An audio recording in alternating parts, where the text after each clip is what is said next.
Welcome to Local Vote 2020, a recap of a historic election night and one that will impact the Northwest suburbs for years to come. Hello everyone, I'm Shannon Slatton. And I'm Dave Kaiser. There have been many interesting developments, including voters choosing mayors in 4 local cities. Let's start with Robbinsdale, where a familiar face will move over a couple of seats on the council to become mayor. Bill Blonigan defeated Wally Langfellow with 58%. Blonigan has served on the Robbinsdale City Council since 1981. We caught up with Blonigan. Here's what he had to say. Well, the reason I ran is really I had 3 priorities, never run before in 40 years, and I want to work on the environment. I want to work on being more inclusive and open for all. And then my experience as an attorney and being on the council 40 years, there are things about the nuts and bolts in running a city government that we really have to work on in these challenging times that are coming up. Over in New Hope, incumbent Mayor Kathy Hennepin was re-elected to a 4th term. Hennepin defeated challenger Jonathan London, a current city council member. Hennepin had 60% of the vote, and here's what she had to say. Well, the 12 years have been amazing, but I have a wonderful staff that does a lot of work. We have a future ahead of us, and we're going to try to work on businesses, keep the businesses we have, so attract some new ones, and of course we'll keep up our housing stock. I've always been real honest and straightforward with my residents, and I'll continue to do that. In the city of Crystal, it was Adams versus Adams in the race for mayor. In this particular contest, it was the incumbent Jim Adams who defeated challenger Steve Adams. Jim Adams was first elected mayor in Crystal 8 years ago.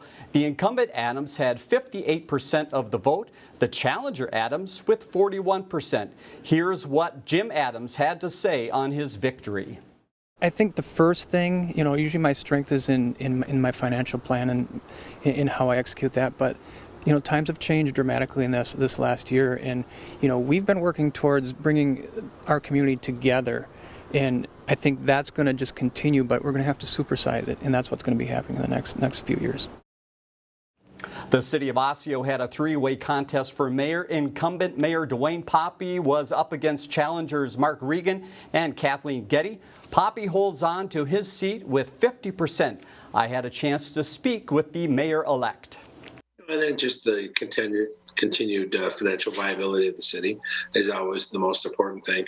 Since our small land mass and limited area for development, in redevelopment, that's always number one.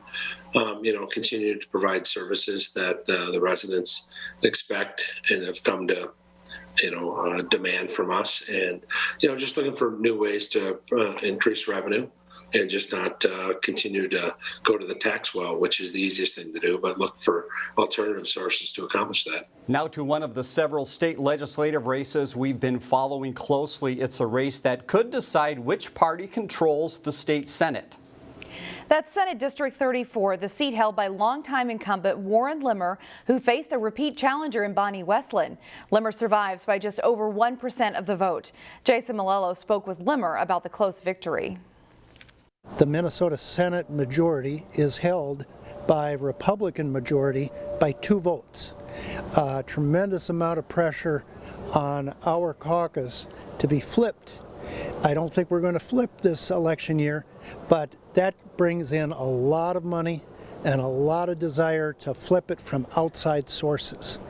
Now to Senate District 44, another swing district. Republican Paul Anderson of Plymouth, who currently holds the seat, did not run for re-election, so Republican Greg Polis competed against DFL candidate Ann Johnson Stewart, and the winner is Johnson Stewart with 59% of the vote.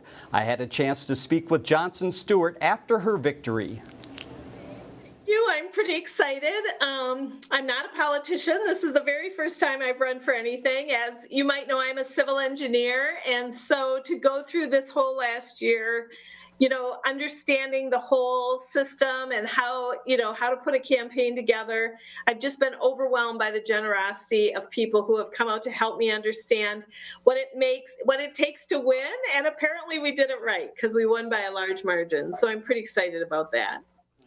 And now to two races for Hennepin County Commissioner, where there will be some new members on the board to represent the northwest suburbs. The District 1 seat held by longtime County Commissioner Mike Opat was up for grabs. Opat is retiring from the county board. Current Brooklyn Park Mayor Jeff Lundy ran for the seat against Devonna Pittman, a New Hope resident and longtime Hennepin County employee. Lundy won a close race with nearly 51% of the vote. Jason Lullo had a chance to speak with the winning candidate. Well, I think it's important right now. We have split government and disunity all over the place, and I think it's really important that it takes the ability to reach across the lines and talk with people. And if you have a reputation of being a person who's honest and trust and can work with people, I work with people. Party affiliations mean nothing to me. If people can help move what I'm trying to move forward, then I'm all in, and I'll work with other people to help move that as well. And the other open seat in the CCX News viewing area is District 7. That seat is currently held by Jeff Johnson, who chose not to run for re-election after serving 3 terms. That race featured Kevin Anderson winning with 51% of the vote. He's a Maple Grove resident over Danny Nadeau, who currently serves as Chief of Staff to outgoing Commissioner Jeff Johnson. We shift back to city council races, where in Plymouth there was a couple hard-fought challenges against incumbents. Paul Hillen challenged longtime incumbent Jim Willis. The incumbent Willis was the winner with 56% of the vote.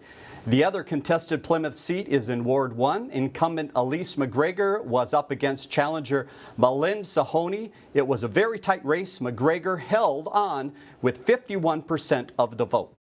And a reminder for you, of course, we have complete results and coverage of all the local races on our website, ccxmedia.org. This is Local Vote 2020 on CCX News.